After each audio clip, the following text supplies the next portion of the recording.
ભાઈ આજ સાડી પહેરી અને મારી વાલી મને પરણી હતી એટલે હું છે ત્યારે તો કાંઈ જો ચણિયા ચોળી ને એવું કાંઈ જ નહોતું એમ કહેતા વ્હાઈટ. એમાં આપણા મમ્મીએ કીધું હતું કે ભાઈ મારે છે ને વ્હાઈટ અને મરૂન જ જોશે એમ ને. હા એટલે પછી આ લઈ આવ્યા વ્હાઈટ ને મરૂન પાનેતર આવી ચુંદડી ઓઢાડી હતી તમારા ઘરેથી આવી હતી. મારા ઘરેથી હતું પાનેતર એમ ને. અને ચુંદડી આખી પેલી થઈ ગઈ કાણાવાળી એટલે હવે જવા દીધી ખાલી આ યાદી રાખી છે. અચ્છા એવું છે. બે વસ્તુ ભાઈ આજે આખું પાનેતર હતું. ઘર રણ વિખણ કર્યું છે બધું ગોઠવી છીએ.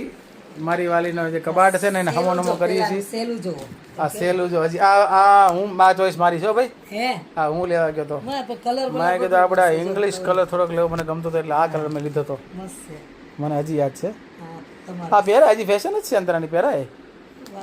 પહેરાય ક્યાં પહેરવાનું પહેરશું લે ક્યાં દે કે રે કબીરના લગનમાં ના હવે કબીરના લગનમાં ચણિયા ચોળી પહેરીશ લે એવું છે. મારા લગનમાં આ ગોદરી એની છે ગોદરી. એ હા જો હા આ કબીરની યાદી રાખી છે બહુ હવે તને બતાવતા ને છોકરાઓને. અચ્છા આમાં હા જો મામાને ઘરેથી બનાવીને આવી હતી. આમાં આ ગોદરીને અમારા કબીરભાઈ કેટલી વાર પવિત્ર કરીએ છે કોને ખબર.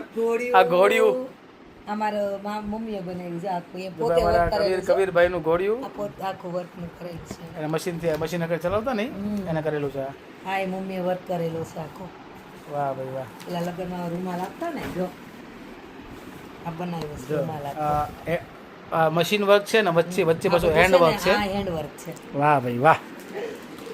અમારા કબીરભાઈ ની ગોદડીઓ એટલે યાદ રાખી છે. હશે ભાઈ. બીજું આમાં કઈ છે કે શું છે. રૂમાલ ગુથાવા આપ્યો તો ગુથી નહીં એ અમારા ગુરુજી લગ્નનું ઓલું આપે ને ઈ ને આ ઓલું છે મેં તને મોકલાવ્યું હતું ને આમ જો શું છે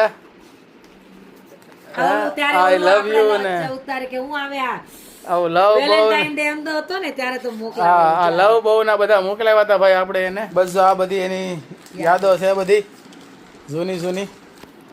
તમે ક્યારેક આવું હમુનમું કરતા હશો એટલે જૂની યાદો આવતી છે ને. હે હાથ પડી ગઈ બોલા બધું યાદ આવી ગયું. હાથ ઉપર થઈ ગયા હજી ખાવાનું કઈ ઠેકાણું નથી.